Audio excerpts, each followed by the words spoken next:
Como ser um verdadeiro cristão?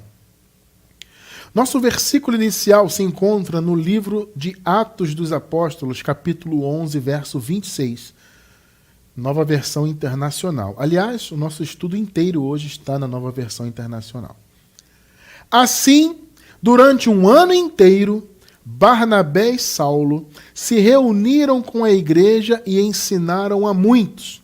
Em Antioquia, os discípulos foram pela primeira vez chamados cristãos. Bacana, né?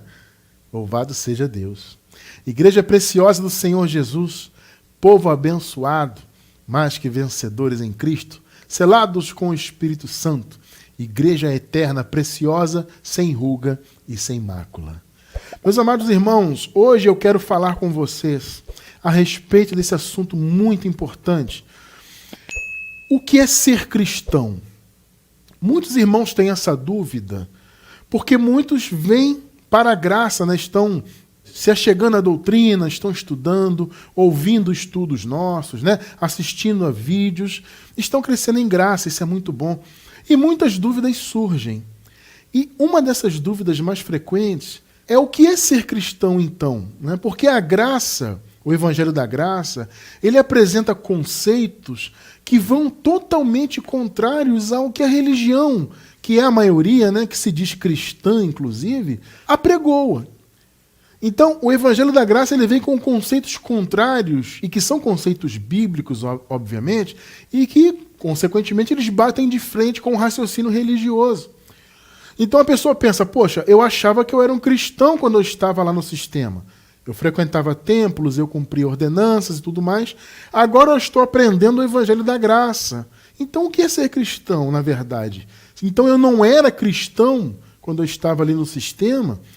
Então essa é uma dúvida bastante frequente. Eu quero falar então desse assunto hoje. Amados, os discípulos aqui nessa ocasião, relatada aqui no livro de Atos, eles foram pela primeira vez chamados cristãos, né?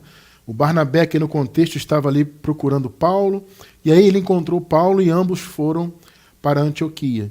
E ali eles ensinaram durante muito tempo a várias pessoas, né? Ensinaram sobre o Evangelho, sobre Jesus. E os discípulos, então, essas pessoas que se converteram e que passaram a exercer a fé cristã, foram chamados dessa forma. A palavra cristão, ela designava os seguidores de Cristo. A palavra cristão, ela pode ser traduzida por adeptos de Cristo, né? O conceito é esse. Existe um entendimento que diz que a palavra cristão se referia a pequenos cristos, né? Existe essa visão teológica também, mas pelo que eu pude perceber, a palavra cristão designava a pessoa como uma adepta da fé cristã ou seguidora de Cristo, né? O sentido é esse. Os judeus chamavam os seguidores de Jesus de nazarenos e havia, pelo que me parece, um sentido pejorativo, né? Até porque a cidade de Nazaré era considerada uma cidade pequena, uma cidade pobre, né? E não era conceituada. Então chamar os seguidores da fé cristã de Nazareno tinha esse sentido até meio pejorativo, né? Em função da cidade. E também havia uma denominação de os seguidores da seita do caminho. Olha só, né? Os judeus chamavam as pessoas que tinham a fé cristã de aqueles que pertencem à seita do caminho ou os nazarenos. E aí, posteriormente, houve essa denominação. Então, os discípulos começaram a ser chamados de cristãos, como eu disse. Muito provavelmente o significado é de adepto de Cristo, seguidor de Cristo. E isso, abençoados, é algo maravilhoso. Talvez há quem diga até que no princípio essa designação cristão seria algo até pejorativo, né? Também há quem diga isso. Mas de todo modo a gente consegue perceber que de fato aqueles que seguiam Jesus adotaram esse chamado, né, de cristão. O apóstolo Paulo, por exemplo, quando ele estava diante do rei Agripa, o Agripa perguntou, Paulo, você acha que com tão pouco tempo você vai conseguir fazer com que eu seja cristão? E Paulo falou, olha, aí Paulo em outras palavras falou isso, né? O meu desejo sim, que seja em pouco tempo ou em muito tempo, que não só o Senhor Agripa, mas todos que me ouvem se tornem como eu sou. Ou seja, o que Paulo quer dizer? Que ele era cristão, né? Porque o Agripa usou esse termo. Quer dizer que você quer me fazer cristão em tão pouco tempo? Paulo, sim, o meu desejo é que você se torne como eu. Então Paulo se denominava cristão também, ou seja, seguidor, adepto da fé cristã, adepto dos caminhos de Cristo. Então, independentemente de ter sido inicialmente algo pejorativo ou não, eu nem sei nem por que seria pejorativo, mas repito, há quem defenda essa visão, o fato é que eles realmente assumiram essa posição. Somos cristãos, somos adeptos de Cristo, seguimos a Cristo. Então, essa designação cristão, de ser chamado de cristão, obviamente vale até hoje, porque aqueles que seguem a Jesus são cristãos, então, são adeptos do Senhor. Agora eu pergunto, será que quem segue o cristianismo é cristão? Aí é que está o ponto. É o que eu falei no início do estudo, né? Muitas pessoas pertencem ao cristianismo, ou seja, frequentam templos de pedra, denominações, seja igreja católica, pentecostal, né? Sei lá, tradicional, igreja anglicana, igreja, não importa, esses rótulos, né?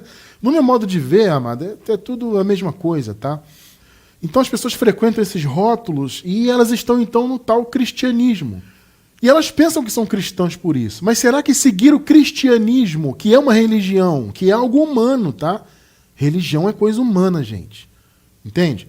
Será que seguir uma religião, então, ainda que ela tenha essa alcunha de ser cristã, cristianismo, será que isso torna uma pessoa cristã? Olha, abençoados, eu diria que não, tá? Eu quero, antes de falarmos do que é ser cristão, eu quero falar de alguns pontos do que não é ser cristão. Então, o primeiro ponto é esse. Ser cristão, queridos, por mais que pareça lógico até, mas não é pertencer a esse chamado cristianismo. Mais uma vez eu digo, seja qual for o segmento.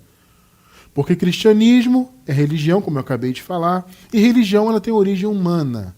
As religiões elas têm essa intenção, né, de tentarem alcançar o divino, só que por meio de raciocínios humanos. E o cristianismo não deixa de ser, então, uma religião nesse sentido. Porque o cristianismo, abençoados, ele fez uma das principais coisas ruins que o cristianismo trouxe para a fé, foi a institucionalização do evangelho, da fé. Né? Então, eles institucionalizaram a crença em Jesus.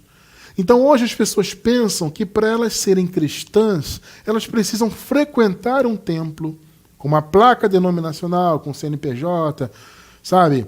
Seguirem ordenanças, cumprirem mandamentos, viverem se submetendo a proibições religiosas, o famoso pode, não pode, né? Isso aqui pode, isso aqui é pecado, isso aqui pode, isso aqui não pode. As pessoas vão se submetendo a esse tipo de movimento, né?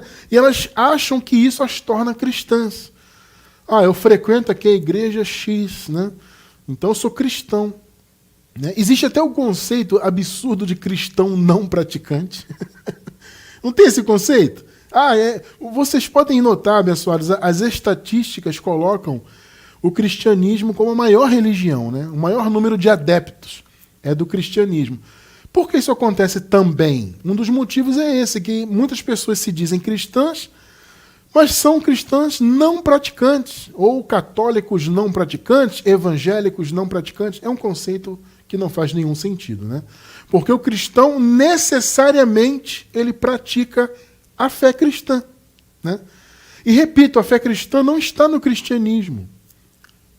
Isso, mais uma vez eu vou dizer, parece lógico. Cristianismo, então cristão, está tudo ligado. Não está. Frequentar templos, cumprir ordenanças, sacrifícios, obras da lei disfarçadas de obras da graça, sabe, todo esse movimento religioso, isso não é ser cristão. Sabe, não é seguir um conjunto de dogmas, sejam dogmas católicos ou evangélicos, protestantes, como você queira chamar. Então, número 1, ser cristão não é pertencer ao cristianismo, é ao contrário disso. O segundo exemplo, que eu acabei até de citar também, ser cristão não é frequentar templos. Nós falamos muito disso aqui, abençoados, por quê?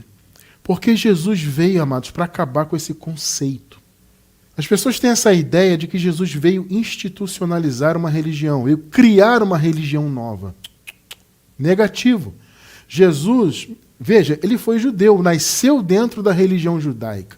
E ele cumpriu a lei, Ou seja, pelo menos o que nós chamamos aqui de o espírito da lei, entre aspas, né? Ou seja, o que precisava realmente ser cumprido, né? Então Jesus veio para cumprir e ele disse, não vai passar um tio, nem um jota, nem nada da lei. Tudo será cumprido, porque ele veio para isso. Porque a graça, amados, só poderia ser liberada, obviamente, com a satisfação da lei. Então Jesus veio para cumprir a lei e, por fim, derramou o sangue de Cordeiro de Deus. E ali ele pôs fim à lei, né? Por isso que o fim da lei é Cristo, né?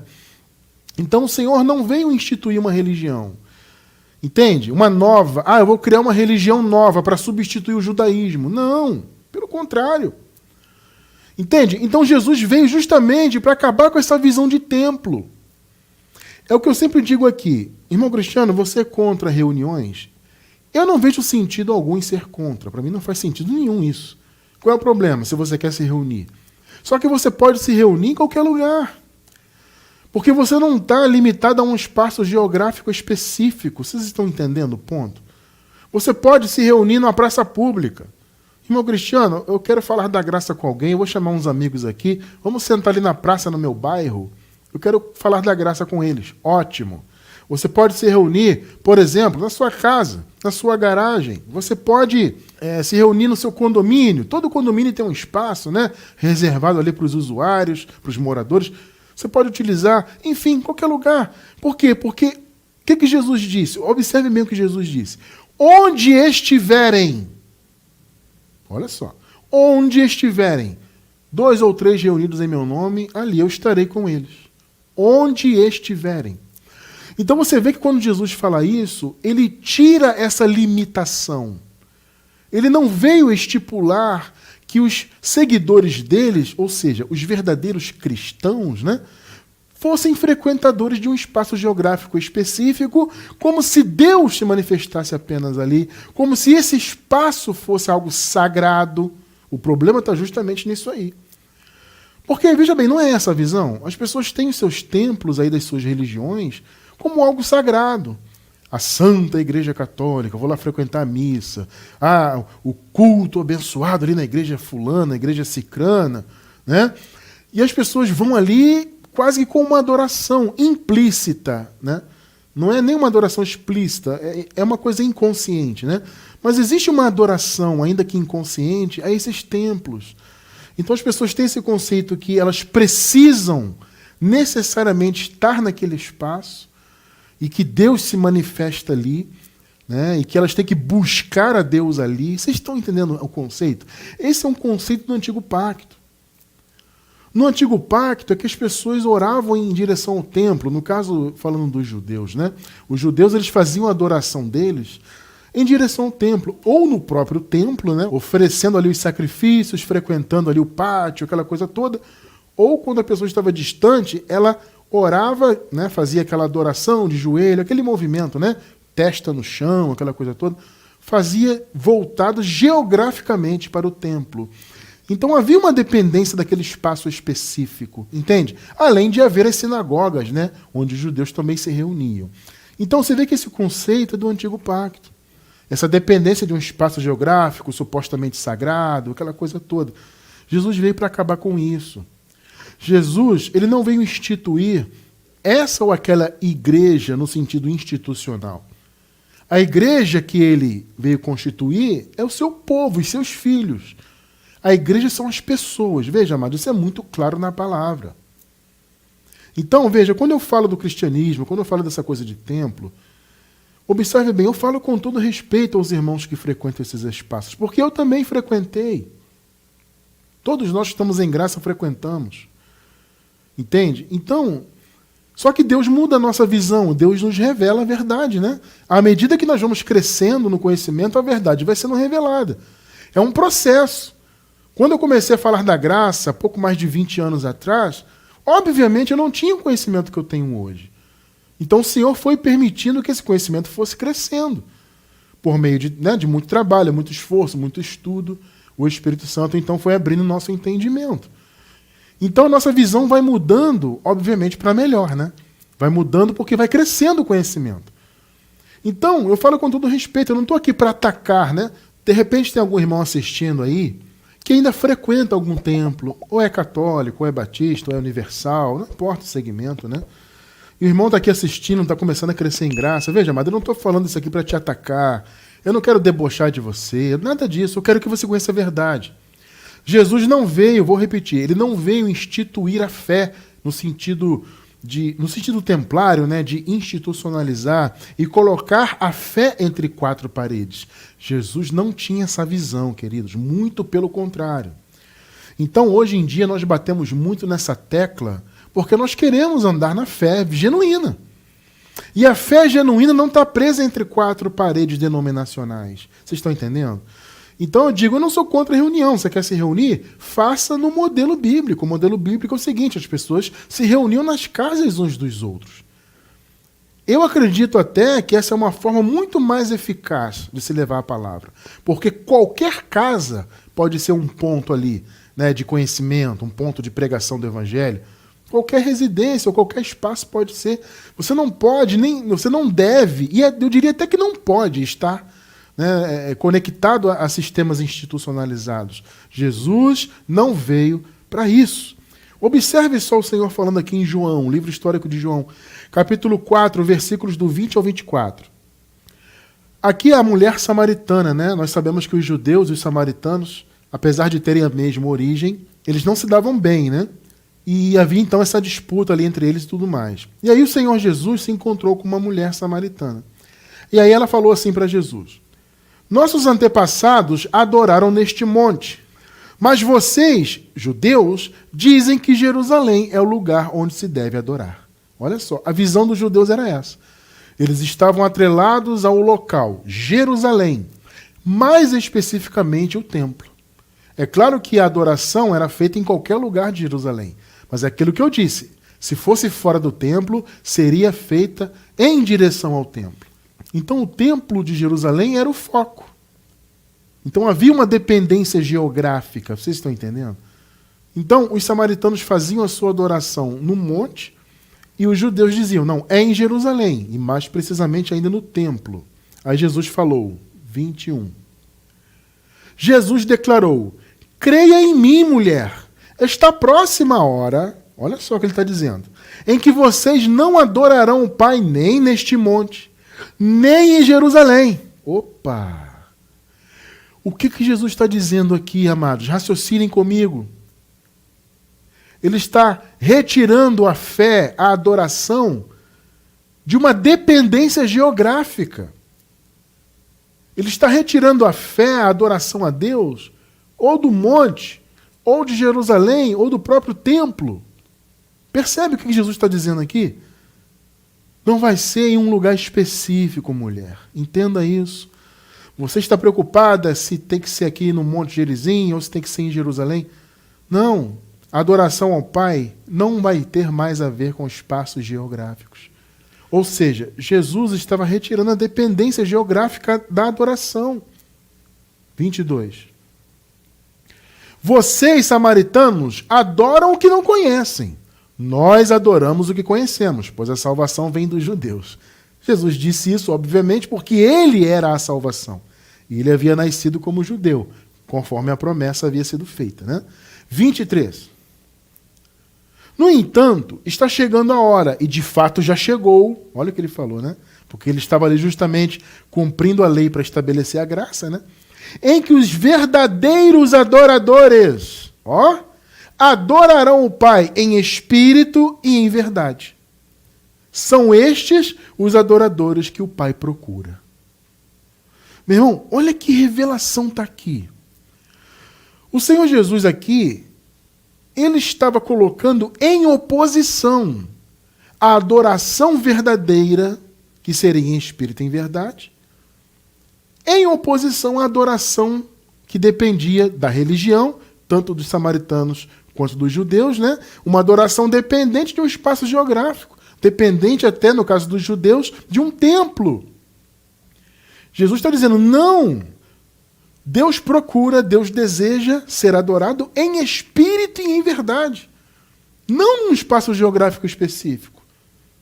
Por quê? Aí você soma isso, né, com o que eu acabei de falar agora há pouco. Onde estiverem 2 ou 3 reunidos, onde estiverem. Então não tem dependência de templo nenhum. 24. Deus é espírito. Meus amados, vejam bem, se Deus é espírito, então não há uma dependência de um espaço geográfico. O espírito não está preso em 4 paredes. Ele não fica só num lugar, ele é espírito. Percebe o conceito que Jesus está passando aqui? Deus é espírito. Ele não está envolvido em espaços geográficos. Ele está em todos os lugares. Deus é onipresente, ele é espírito. E é necessário que os seus adoradores o adorem em espírito e em verdade. Percebeu? Não há limitações no espírito. Por isso que ele falou, onde estiverem 2 ou 3. Por quê? Porque não há limitação de espaço, de local. Não existe mais isso. Ah, tenho que ir naquele endereço específico, buscar a Deus. Vou adorá-lo ali, naquela placa denominacional. Ou vou na Santa Igreja Católica, como os católicos dizem. Tudo bem, você tem a sua fé, segue a sua fé. Enquanto o evangelho não é revelado, ok, a pessoa está ali naquela cegueira espiritual. Mas a partir do momento que o evangelho é revelado, ela tem que entender isso aqui. Jesus não veio para que o templo de Jerusalém fosse destruído, para que outros templos fossem criados. Ele não veio para isso, queridos. Percebe? Atos 7, versículos 48 e 49. Todavia, o Altíssimo não habita em casas feitas por homens. Olha que coisa tremenda, que revelação, hein? Como diz o profeta, 49. O céu é o meu trono, e a terra o estrado dos meus pés. Que espécie de casa vocês me edificarão, diz o Senhor? Ou onde seria o meu lugar de descanso? Olha só. Percebeu que coisa tremenda aqui?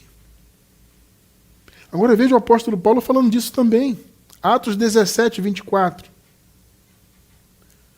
O Deus que fez o mundo é tudo o que nele há, é o Senhor do céu e da terra, e não habita, vou repetir, não habita em santuários feitos por mãos humanas. Gente, isso aqui é muito sério. Ele não habita. Então, se você vai a um templo de pedra buscar a Deus, não é lá que você vai encontrá-lo. Percebeu?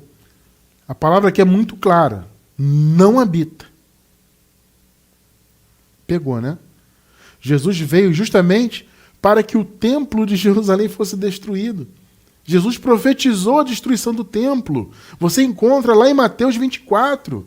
Jesus dizendo, olha, vocês estão vendo essas construções?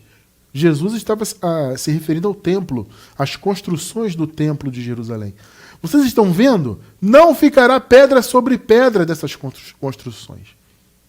Então Jesus veio acabar com essa limitação.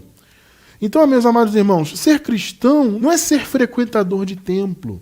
Ainda que você seja bem intencionado, ainda que você goste, é muito legal ir ali, tem todo aquele conceito social, eu entendo isso, tá? Muitas das vezes a pessoa nem está feliz na chamada igreja que ela frequenta, mas ela vai porque ela tem amizade, tem aquela coisa social, poxa, eu não vou me afastar aqui dos meus amigos. Tudo isso eu entendo. Mas, amados, nós não estamos aqui para agradar a homens. Escrevendo aos Gálatas, Paulo disse, se eu ainda agradasse aos homens, eu não seria servo de Cristo. Entende? Então, se Deus está te revelando a graça, Ele está te retirando das 4 paredes denominacionais. Percebe? Porque Jesus não veio instituir religião alguma, muito menos Ele mandou construir templo. Jesus não tem nada a ver com isso. Percebe? Então, nós estamos vendo nesse início aqui do estudo o que não é ser cristão. Então, não é ser do cristianismo.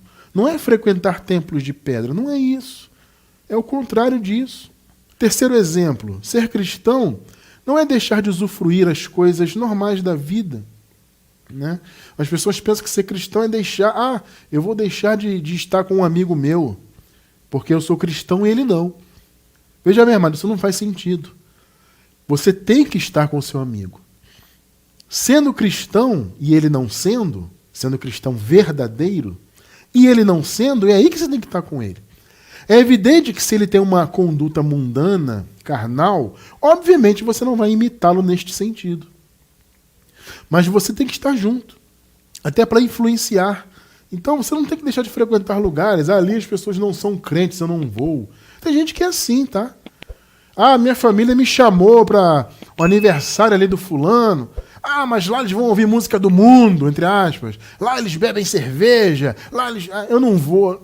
Qual o sentido disso, mano? Sabe, você deixar de ir numa festa, você deixar de... Eu não vou na praia, não, porque ir à praia é coisa do mundo, a praia é mundana. Vocês entendem essas coisas religiosas? Isso são proibições, imposições sem sentido algum. Você que é adulto, você sabe o que deve ser praticado e o que não deve. A palavra diz que os adultos têm as suas faculdades mentais exercitadas para discernirem tanto o bem como o mal. Então, quem tem a sua faculdade mental exercitada pela palavra, ele não precisa de proibições.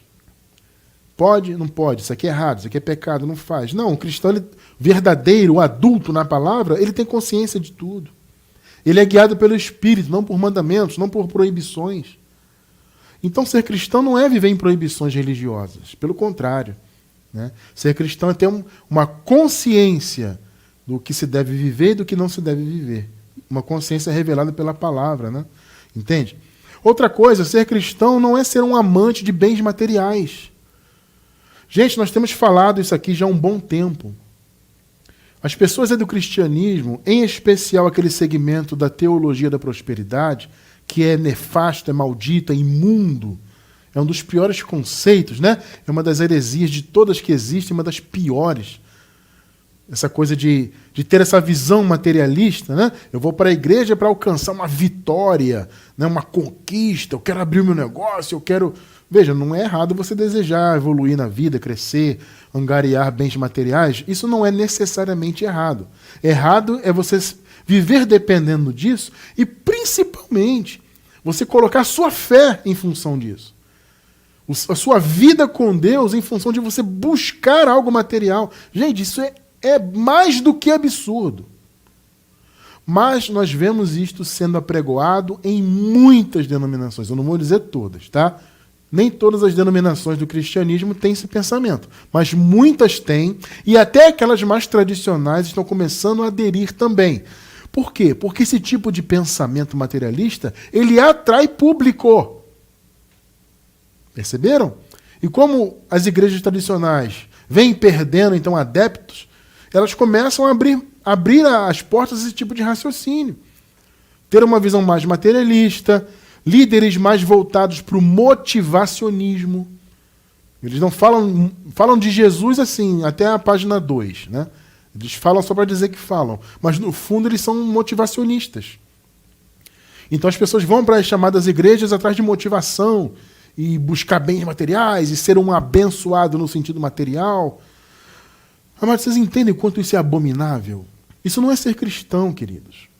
Ser cristão é o contrário disso tudo que vimos até agora. Ser cristão é ter uma postura cristã. Como eu falei no início, a palavra cristão significa adepto de Cristo ou seguidor de Cristo. Ou seja, você segue o que Cristo fez, o que Cristo ensinou. Então você tem uma postura de Cristo. Você imita a Cristo. Você segue o que Cristo ensinou. Então, na palavra do Senhor, nós encontramos duas referências para a nossa vida. A primeira, obviamente, é Jesus de Nazaré. Mas, irmão cristiano, Jesus de Nazaré, ele estava debaixo da lei. A palavra diz que eu não tenho que conhecer Jesus segundo a carne. Eu sei disso, abençoados, obviamente. Mas quando eu digo que Jesus é um exemplo para nós, ainda que ele fosse judeu, ainda que ele estivesse debaixo da lei e que cumprisse, né, as ordenanças da lei, né, como eu falei agora há pouco, dentro do que tinha que ser realmente cumprido, né, Jesus ele não veio para cumprir os mandamentos de homens, que no meio da lei havia muitos deles. Né? Jesus veio para cumprir o que tinha que ser cumprido de fato. E Jesus tinha uma postura maravilhosa, porque ele era um judeu, cumpria os mandamentos da lei, ao mesmo tempo ele não era um religioso. Ele não estava preocupado em agradar os religiosos da época dele lá, os escribas, fariseus, entende? Saduceus. Jesus não tinha preocupação em agradar aquele pessoal. Então, nesse sentido, Jesus é uma referência. Jesus de Nazaré é uma referência de amor, de compreensão. de fé. Então, amado, veja bem, a palavra diz que nós temos que reter o que é bom, né? O apóstolo Paulo falou, examinem todas as coisas e retenham o que é bom. Então, se você examinar a vida de Jesus de Nazaré, obviamente você não vai reter para a sua vida o que tem a ver com a lei. Porque Jesus ensina, sim, o cumprimento da lei em certos aspectos, porque ele estava debaixo da lei, ele lidava com pessoas que estavam debaixo da lei também, os seus conterrâneos. Então, muitos dos ensinos de Jesus tinham essa especificidade, né? De falar de elementos da lei ali é uma coisa específica para aquele momento, para aquele povo. Só que você tem que aprender a reter o que é bom e ter Jesus de Nazaré, sim, como uma referência do que eu acabei de falar. Amor, fé, percebe? Fidelidade aos caminhos de Deus. Vocês estão percebendo, né? E Jesus não era um religioso, não naquele sentido tradicional da religião dos judeus naquela época. Tá? Então a primeira referência é Jesus de Nazaré e, claro, a segunda referência é o apóstolo Paulo. Por quê? Primeiro porque o apóstolo Paulo recebeu do Senhor a revelação da graça, que é a palavra para o pacto eterno. O evangelho da graça é o evangelho eterno do Senhor Jesus Cristo, ressuscitado. Jesus, já ressuscitado, revelou ao apóstolo Paulo esse evangelho. E Paulo, então, seguia a Jesus ressuscitado. Percebeu? A referência de Paulo era o que ele recebeu de Jesus ressuscitado. Então, uma vez que você imita o apóstolo Paulo, irmão Cristiano, o que significa isso? É adoração a Paulo? É colocar Paulo num pedestal? É adorar uma imagem de Paulo? Não, nada disso. Pelo amor de Deus. Imitar a Paulo é andar na doutrina que Paulo ensinava, que por sua vez era a doutrina de Jesus ressuscitado. Porque a graça, gente, não foi uma invenção de Paulo, não. Tá? Jesus de Nazaré até profetizou sobre o ministério de Paulo. É muito interessante. Eu vou deixar na descrição do vídeo um estudo sobre isso. Jesus de Nazaré, amados, para quem não sabe, ele profetizou sobre o ministério de Paulo quando ele se referiu ao Espírito da Verdade. É muito interessante esse estudo. Se você não assistiu, vai estar na descrição do vídeo, na gravação no YouTube. Tá? Então, o apóstolo Paulo recebeu essa revelação especial de Jesus ressuscitado e Paulo, então, imitava Jesus neste sentido, não o nazareno. Tá? Não o nazareno, no sentido da lei. Entende? O nazareno ele é uma referência nesses aspectos que nós podemos reter para nós, como eu falei agora há pouco. Só que Paulo seguia Jesus ressuscitado, ou seja, a doutrina que Jesus ressuscitado o ensinou, o transmitiu. Então, quando você imita Paulo, ou seja, quando você caminha nessa doutrina da graça, consequentemente você está imitando a Cristo, ressuscitado. 1 Coríntios 11:1. Tornem-se meus imitadores, olha o que Paulo está dizendo, como eu sou de Cristo. Pegou, né? Por que Paulo falou isso? Porque Paulo sabia a grandeza da doutrina que ele pregava.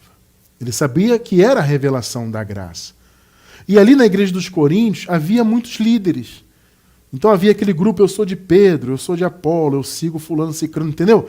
E Paulo falou assim, olha, não, gente, sejam meus imitadores, porque eu imito a Cristo. Entende? Não sigam outras doutrinas que não sejam a graça. Em outras palavras, é isso, né? Então, imitar Paulo é isso. Ter Paulo como referência não é uma adoração a ele como homem. Entende? É você compreender que ele recebeu um evangelho específico e que esse evangelho é eterno, o evangelho da graça. Então, ser cristão é isso, é seguir o evangelho genuíno. Não é ser religioso. Entende? Então, nós vimos até agora o que não é ser cristão, né? Vamos ver agora o que é, então. Eu vou dar 3 exemplos de condutas, né, que eu considero assim, as principais, pelo menos, né, em relação a ser cristão. A primeira, obviamente, e todas as outras condutas são frutos dessa primeira, é o amor. Não pode ser diferente, porque o amor é a raiz, entende? O amor é a raiz, e a partir dele vem todas as outras condutas cristãs. Então o cristão, ele ama o próximo, inclusive, abençoados, eu vou falar uma coisa muito séria agora e dura. O cristão, ele tem que amar também os seus inimigos. É fácil? Porque a carne não aceita isso. A carne quer vingança, entende? A carne quer o mal, a carne deseja o mal. Então, se você deixar a carne te influenciar, você não vai conseguir amar. Porque amar quem está ao seu lado é fácil. Amar quem você gosta é fácil. Amar a minha esposa, por exemplo, é a coisa mais fácil do mundo, que minha esposa é uma pessoa maravilhosa. Entende? Não só porque eu amo que é minha esposa, não. É porque ela é uma pessoa maravilhosa. Fala com ela, minha esposa tem um coração puro, uma pessoa de coração bom. Eu louvo a Deus pela vida dela. Então é muito fácil amar pessoas assim. Entende? Agora é amar o inimigo. Complicado, né? Você desejar o bem para o inimigo. Percebe que ser cristão não é fácil? Gálatas 5,14. Toda a lei se cumpre num só mandamento. Ame o seu próximo como a si mesmo.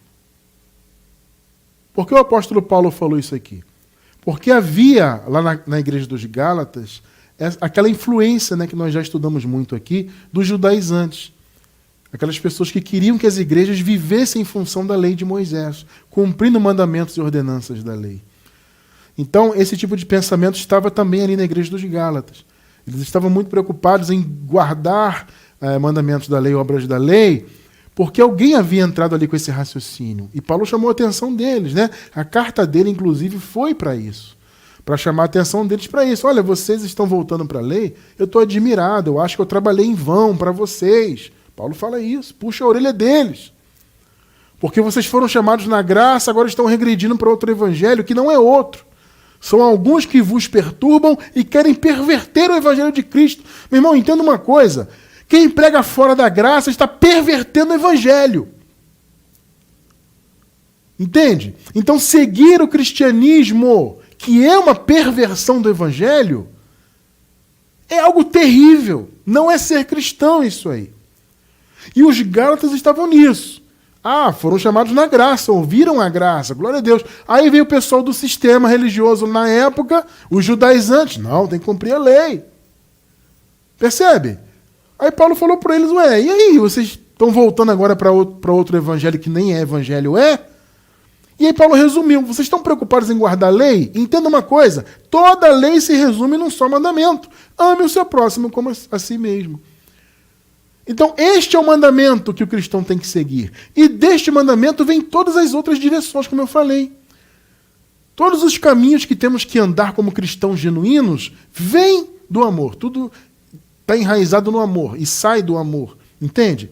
Mateus 5, 43 e 44. Vocês ouviram que foi dito, ame o seu próximo e odeie o seu inimigo. 44. Mas eu lhes digo, olha o que Jesus está dizendo, ele está substituindo.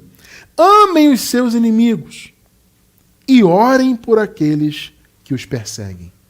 Percebeu? Jesus substituiu aquele raciocínio, odeie os seus inimigos. Não, ame-os. É muito difícil, amados. É muito difícil. Mas se você se propõe a ser um verdadeiro cristão, você tem que viver isso. É simples assim. Ninguém disse que ser cristão seria fácil. Eu frequento aqui o templo, boto minha gravatinha, boto minha roupinha, vou ali bater uma palma, tocar uma guitarra, ou ouço ali o pastor trazer uma pregação motivacional e está tudo certo, faço a minha oraçãozinha, meu jejum, sou cristão. Negativo. Percebeu, né? Segundo exemplo que eu trago, e que, como eu disse, toda a conduta cristã vem do amor. Esse ponto não é diferente. O cristão, ele não condena ninguém, mas ele julga com um juízo reto. Olha só. Irmão cristiano, existe uma proibição para nós julgarmos? Não, não existe. As pessoas têm esse raciocínio que o julgamento é proibido pela palavra. Não, não é. O que é proibido pela palavra é o julgamento feito de maneira errada, com critérios errados, sem um juízo reto. Onde, irmão cristiano, eu encontro então um juízo reto para que eu possa julgar? Na palavra. A palavra é o juízo reto. Percebe? Então nós, como cristãos, temos sim um chamado de julgar. Porque, veja, amado, julgar é uma coisa, condenar é outra. O que é julgar neste caso? É você analisar situações e, como cristão, você ou opinar ou você até agir diretamente para consertar uma situação que está errada. Percebe? Então, julgar é isso, é fazer uma análise. Então, muitas das vezes, Deus vai te colocar numa situação para você ser um julgador neste sentido. Ou seja, você vai analisar uma situação e dentro da palavra você vai dar um conselho ou vai até agir para que aquela situação se mude. Vocês estão percebendo? Então, veja bem, o cristão verdadeiro ele não condena ninguém. Ele deixa isso nas mãos de Deus. Entende? O cristão verdadeiro ele julga quando ele percebe no coração dele que ele foi colocado ali para julgar uma situação, ele vai usar o juízo da palavra, a direção da palavra. Percebe? E antes de tudo, inclusive, o verdadeiro cristão, ele vai limpar as traves dos seus olhos. Não é o que Jesus falou? Olha só, Mateus 7, 1 e 5. Tá? Não julguem para que vocês não sejam julgados. As pessoas pegam esse versículo aqui e entendem ele fora do contexto, que seria uma proibição ao julgamento. Não. Nós, como cristãos, temos que arbitrar, sim, quando for conveniente, obviamente. Você está numa situação na sua família, por exemplo. Você precisa entrar com um conselho. Você vai entrar com um conselho dentro da palavra. Você vai julgar uma situação. Percebe? Mas julgar com um reto juízo. Desde que, olha só o versículo 5. Hipócrita, tire primeiro a viga do seu olho, a trave, né, em algumas versões. E então você verá claramente para tirar o cisco do olho do seu irmão. Percebeu o ponto? Nós temos um chamado a tirar os ciscos dos olhos dos nossos irmãos. Desde que antes tiremos as traves dos nossos olhos, as vigas, como está nessa versão aqui, nova versão internacional, né? Percebe o que Jesus está ensinando? Nós temos que nos posicionar no mundo. Entende? Temos que julgar situações como cristãos verdadeiros. Mas primeiro temos que nos julgar a nós mesmos. Examinarmos a nós mesmos. E tirarmos toda a trave, né, ou viga dos nossos olhos para que possamos tirar o cisco do olho do irmão. Mas nós temos esse chamado. Porque se você vê o seu irmão com um cisco no olho, você tem que ajudá-lo, tem que tirar o cisco. Isso é julgamento, ou seja, uma análise da situação. E aí você vai julgar com um reto juízo. Mas antes você vai julgar a si próprio. O verdadeiro cristão age assim. Ele não condena, mas ele vai trazer uma palavra da parte de Deus para qualquer que seja a situação onde Deus o coloque para julgar. Percebeu o ponto? Ser cristão é isso. É ser uma referência. Entende? As pessoas olham para você como cristão, não é crente, entre aspas, entende?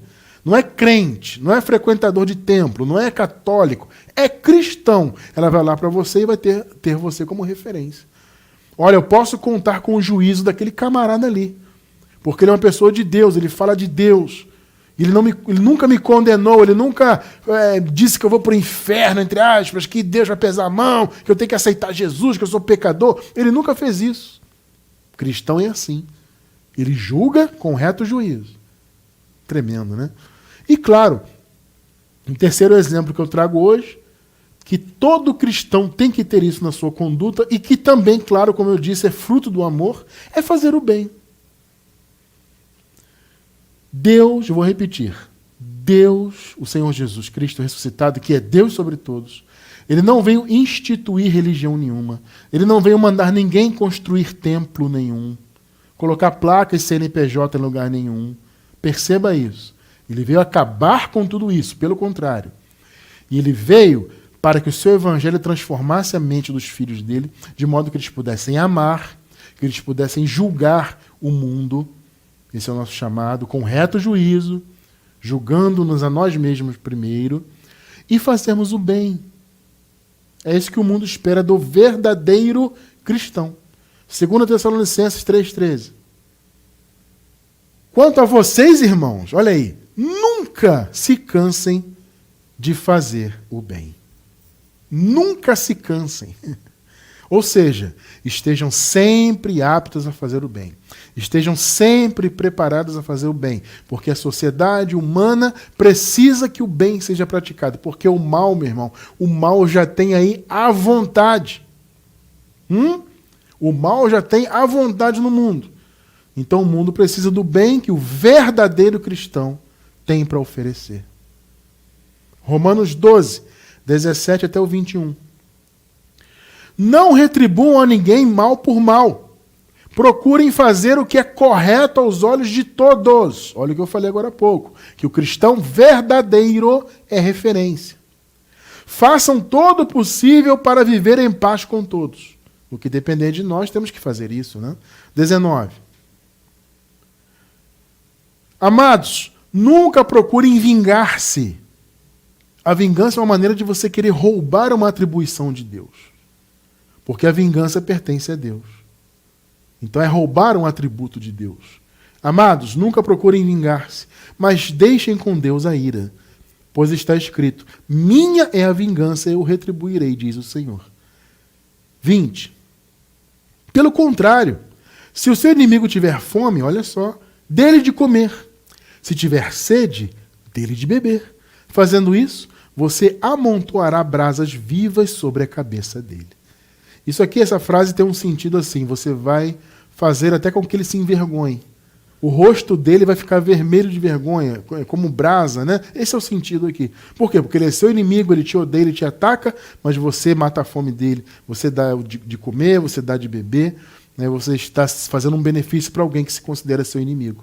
Ele vai se sentir envergonhado até com isso. Olha que coisa tremenda, né? 21. Não se deixe vencer pelo mal, mas vençam o mal com o bem. Percebeu o que é ser cristão? É isso aí. É simples e é difícil ao mesmo tempo. Entende? É simples porque ser cristão não é ser religioso.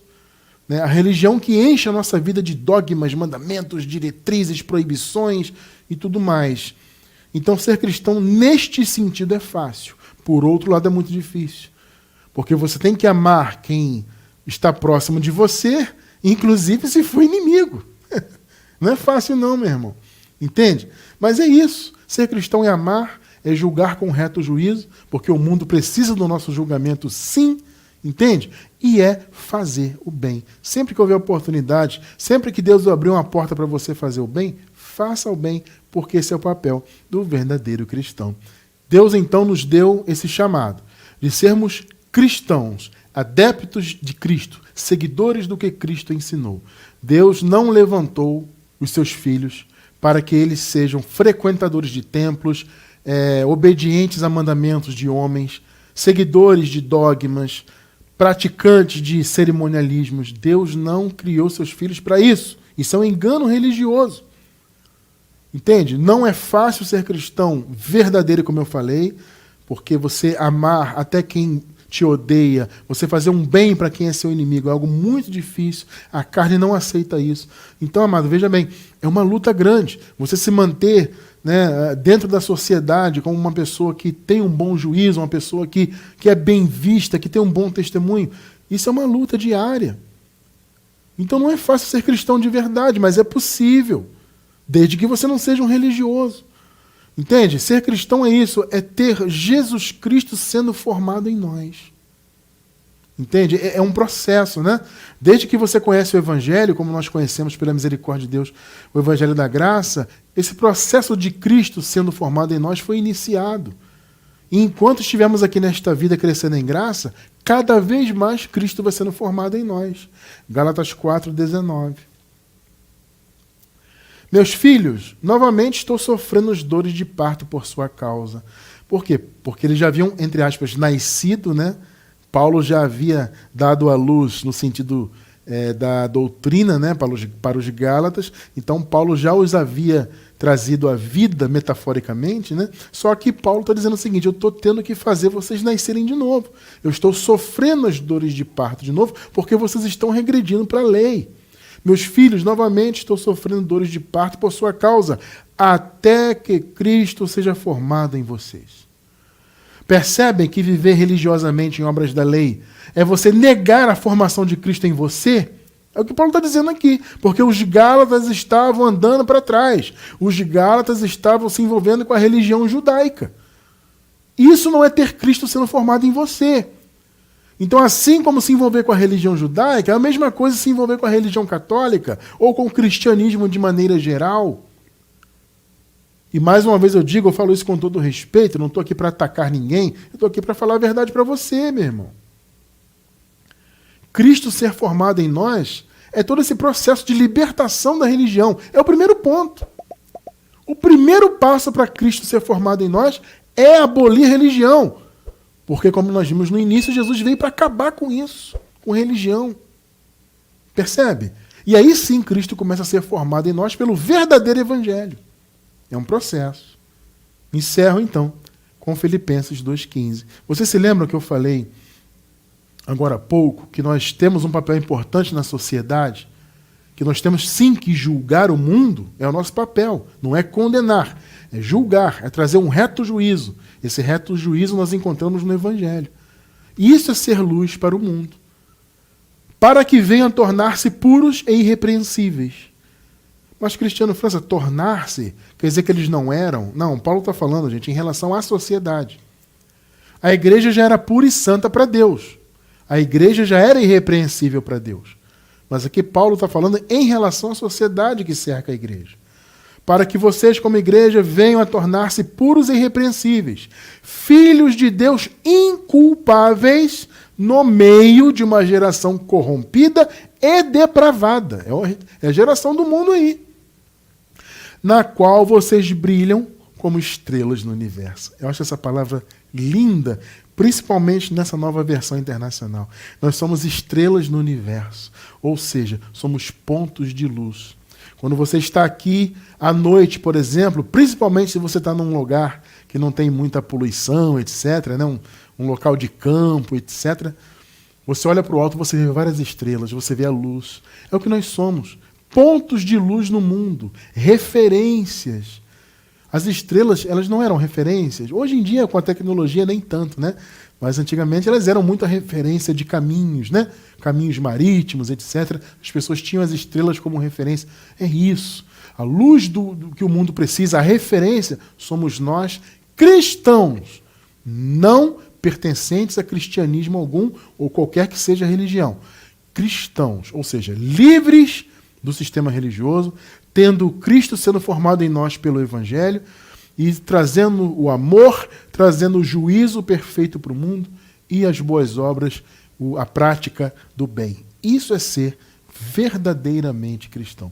E eu louvo a Deus que o Senhor tem nos ensinado isso a cada dia, e a cada dia nós vamos melhorando, né? Crescendo como pessoas, crescendo como cristãos de verdade. Louvado seja Deus por isso.